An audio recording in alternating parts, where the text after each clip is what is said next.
जय हिंद साथियों। तो आइए आज का सेगमेंट शुरू करते हैं। आज जो टर्की ने परचेज़ किया था Russian S-400 defence air system, तो उस पर यूएस ने सैंक्शन लगाया है। तो उसी के ऊपर आइए डिस्कशन शुरू करते हैं। बहुत बहुत धन्यवाद। ये एक इमेज है, इसमें टर्की के जो नेशन के लीडर हैं और ये व्लादिमीर पुतिन, ये एर्दोगन हैं और ये व्लादिमीर पुतिन रशिया के प्रेसिडेंट एक समिट के ड्यूरेशन में दिखाई देते हुए। तो यहाँ पे जो यूएस का काटसा है, उस एक्ट को ध्यान में ना रखते हुए जो रशिया है वो उसका जो S-400 एयर सिस्टम है जिस पे बात चल रही है, जो टर्की की राजधानी अंकारा और है, वहाँ उन्होंने ये एंटी एयरक्राफ्ट मिसाइल रसिया से एक तरह से पूरी तरह से करार कर लिया है ख़रीदने के लिए।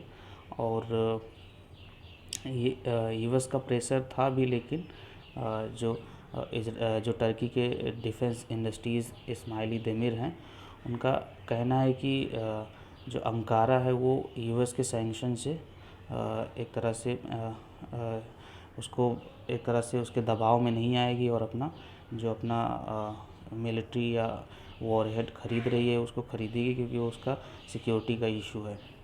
और जबकि टर्की जो है वो नाटो का भी एलाई है, तो एक तरह से इसीलिए यूएस सैंक्शन लगाना तय है। जो S-400 है, ये surface to air missile system है। और जो एक तरह से जो इस्माइली देमिर हैं, इन्होंने कहा है कि हम इसे एक तरह से इस पे दूसरी बार बात चल रही है। इसके पहले भी बहुत पहले से ही इस पे बात चली आ रही है। एक इसका नो इफ़ेक्ट है। तो इसमें क्या है कि जो काटसा है वो काटसा है, ये countering America's adversaries through sanction act. ये काटसा उस पे लगाया जाता है जो अमेरिका के एडवर्सरीज़ हैं, चाहे वो नॉर्थ कोरिया हो, रसिया हो, ईरान हो, या और जो यूएस के एक तरह से एनिमी देश हैं, तो उन पे लगाया जाता है। लेकिन यहाँ पे ये कह रहे हैं कि हम लोग नाटो के भी एलाई हैं, और अगर यूएस को एक तरह से सैंक्शन लगाना है तो वो लगाए, लेकिन हम लोग एक तरह से ये वॉरहेड या ये मिलिट्री सिस्टम खरीदेंगे, ये इनका कहना है। और ये जो अगर काटसा लगेगा तो क्या होगा। दिसंबर 14 2020 में यूएस है, उन्होंने एक तरह से जो रसिया के प्रेसिडेंट्स हैं उनको बताया था कि हम लोग एक तरह से रिस्ट्रिक्शन लगाएंगे अगर आप S-400 ख़रीदेंगे। जो ट्रम्प हैं, डोनाल्ड ट्रम्प, जो अब नहीं प्रेसिडेंट पद से एक तरह से दूसरे आ गए हैं, जो बाइडेन आ गए हैं, तो उनके समय में ही जो वहाँ के माइक पॉम्पियो ने कहा था कि इसमें एक तरह से फुली काटसा के अंदर आ रहा है और इसको टॉलरेट नहीं किया जाएगा, क्योंकि ये एक तरह से नाटो के एलाई होते हुए भी रसिया से ख़रीद रहे हैं। इसीलिए ये, और जो लॉकहीड मार्टिन का F-35 जेट था, इसको भी एक तरह से रोक दिया था। तो ये इनका कहना था कि ये थ्रेट है हमारे लिए अगर ये S-400 ख़रीदते हैं तो। और रीजन में जो एक तरह से, क्योंकि टर्की है, टर्की को पहले जो टर्की का जो इस्तांबुल वाला जो अंकारा और इस्तांबुल दो है टर्की में जगह, तो उनकी दो राजधानी शिफ्ट होती रहती हैं। जो इस्तांबुल है इसको कुस्तुस्तुनिया कहते थे, जब ये कुस्तुस्तुनिया यूरोप को और जो मध्य एशिया है और जो एशिया है इससे जोड़ता है। तो इन दो अगर रीजन में अगर टर्की के पास में S-400 आता है तो अल्टीमेटली प्रेशर पड़ेगा जो उसके नेबरिंग देश हैं उनके ऊपर कि वो भी ख़रीदें। जैसे एशिया में चाइना ने S-400 ख़रीद रखा है, तो इंडिया पे दबाव है, तो इसके लिए ये काटसा लगा रहा है यूएस टर्की के ऊपर। और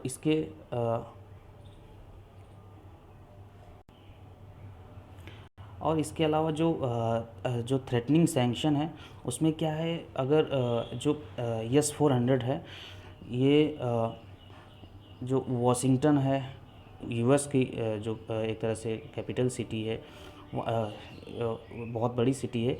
तो वहाँ पे कह रहे हैं कि जो F-35 का एक तरह से करार हुआ है उसको रोक देंगे, और नाटो का मेंबर होते हुए करना ही नहीं चाहिए था टर्की को ऐसी डील। तो ये सब बातें इसमें लिखी हुई हैं। जो नेगोशिएशन चल रहा है सोल्यूशन के लिए, उसमें क्या है, जो टर्की और यूएस की है कैपेसिटी है, ये जो S-400 पे क्राइसिस चल रही है उस पर बातचीत भी चल रही है। जो टर्की के स्पोक पर्सन है इब्राहिम कैलिन, और ये नाटो अल्टीमेटली टर्की नाटो का अलाई है, जो नॉर्थ अटलांटिक ट्रीटी ऑर्गेनाइजेशन है, जो एक तरह से यूएस और बहुत सारे उसके अलाई देश हैं। और इसमें ये है ऑफेंसिव डिफेंसिव ट्रीटी, अगर कोई एक दुश्मन देश पर अटैक करता है तो अल्टीमेटली दूसरे पर वो अटैक कर रहा होता है। तो इसकी वजह से यहाँ पर ये काफ़ी देखा जा रहा है। और इसके अलावा जो यूएस है उसने एक तरह से टर्की को प्रपोज़ किया है कि हमारा थार्ड सिस्टम है उसको आप कर सकते हैं, और इसके अलावा जो रशिया का है उसको आप ना ख़रीद कर हमारा जो एक तरह से मिलिट्री वेपन है वो ख़रीदिए। तो इस तरह की बातें चल रही हैं।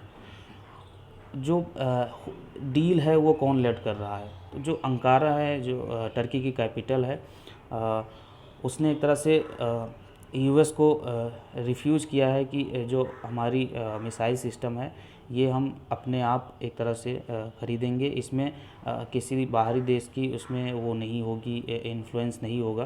तो ये जो डील है ये रसिया से चल रही है।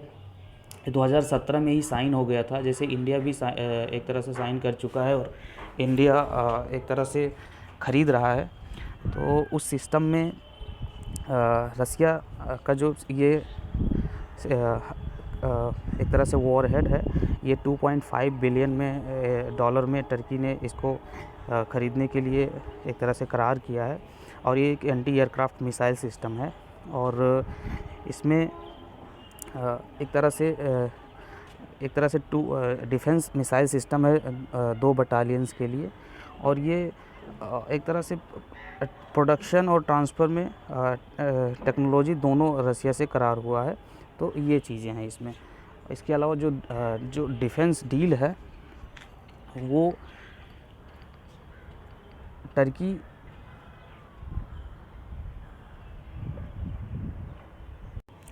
तो ये जो डील हो रही है 2.5 बिलियन डॉलर में डील हो रही है, इसमें एक तरह से पार्शियल ट्रांसफ़र होगा जो प्रोडक्शन ऑफ टेक्नोलॉजी है, और उसके साथ में पूरा का पूरा ये मिसाइल सिस्टम।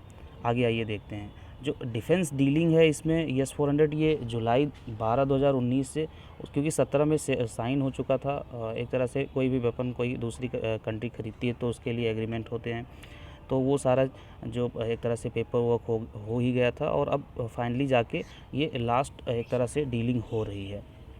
और इसमें एक तरह से नाटो का या यूएस का प्रेशर बहुत है टर्की के ऊपर, लेकिन फिर भी उसका जो एक तरह से रीजन में उसको सिक्योरिटी के लिए ये सिस्टम ख़रीद रहा है। इसके अलावा जो S-400 सिस्टम है ये जो रसिया का है, triumph NATO's reporting name SA-21 Growler, ये भी एक तरह से latest long medium range surface to air missile है, जो 2007 से एक तरह से सर्विस में चली आ रही है। और ये इसको डिज़ाइन किया गया है, ये भी एयरक्राफ्ट को एक तरह से क्रूज़ मिसाइल को, और जो एक तरह से ग्राउंड इंस्टॉलेशन में काम करती है, और एयरक्राफ्ट को ये भी डिस्ट्रॉय कर सकती है, इसके अंदर भी कैपेसिटी है। तो इसके बारे में नाटो एक तरह से कह रहे थे कि आप इसको भी प्रेफर करिए। इसके अलावा जो अदर 4 तरह की मिसाइलें हैं वो उसमें S-400 का जो रेंज है वो S-400, क्योंकि इसका नाम ही S-400, इससे पहले S-300 और अभी रसिया S-500 पे भी काम कर रहा है। तो इसका जो 40 किलोमीटर से लेकर 400 किलोमीटर तक ये कोई भी अगर एयरक्राफ्ट है तो उसको कैपेबल है शूट डाउन करने में, चाहे वो ड्रोन हो, एयरक्राफ्ट हो, क्रूज मिसाइल हो, बैलिस्टिक मिसाइल हो, क्योंकि इसमें एक तरह से बहुत सारी फैसिलिटी हैं। S-400 इसके साथ में और भी 400 किलोमीटर का कोई अल्टीट्यूड में 400 किलोमीटर के दायरे में अगर कोई 30 किलोमीटर के अल्टीट्यूड में है, या कोई इंटेंसिव फायर है या जैमिंग है, तो वो सारी चीज़ों से ये निपट सकता है। ये S-400 में एक तरह से खासियत है, क्योंकि इंडिया पे भी यूएस का बहुत ज़्यादा प्रेशर है S-400 को लेकर। काट सा लगने का, सैंक्शन लगने का, उसमें इंडिया के भी यही एक तरह से सिक्योरिटी इशू है कि अगर चाइना के पास में S-400 है तो हमें सेम टाइप का टेक्नोलॉजी चाहिए। अगर हम थर्ड लगाते हैं तो वो हो सकता है उतना कैपेबल ना हो। तो इस तरह से, और चाइना के पास में जो डील हुई है वो बहुत पहले ही हो चुकी है और उसने अपनी एक तरह से बॉर्डर पे लगा भी रखा है और अभी इंडिया में लगाना बाकी है। इसके अलावा ये है सिस्टम, ये एक आपके पास में एक इमेज है, ये S-400 का एक इमेज, और इसी के साथ में ये लेक्चर ख़त्म होता है। तो आइए देखते हैं हमने क्या क्या देखा। हमने इसके पहले ये रशिया के और ये टर्की के वो एक तरह से स्टेट के अपने अपने चीफ़, और इन दोनों के बीच में करार हुआ है। तो इसी के साथ में बहुत बहुत धन्यवाद। आशा करता हूँ कुछ आपको ज़रूर नई जानकारी मिली होगी। बहुत बहुत धन्यवाद। जय हिंद।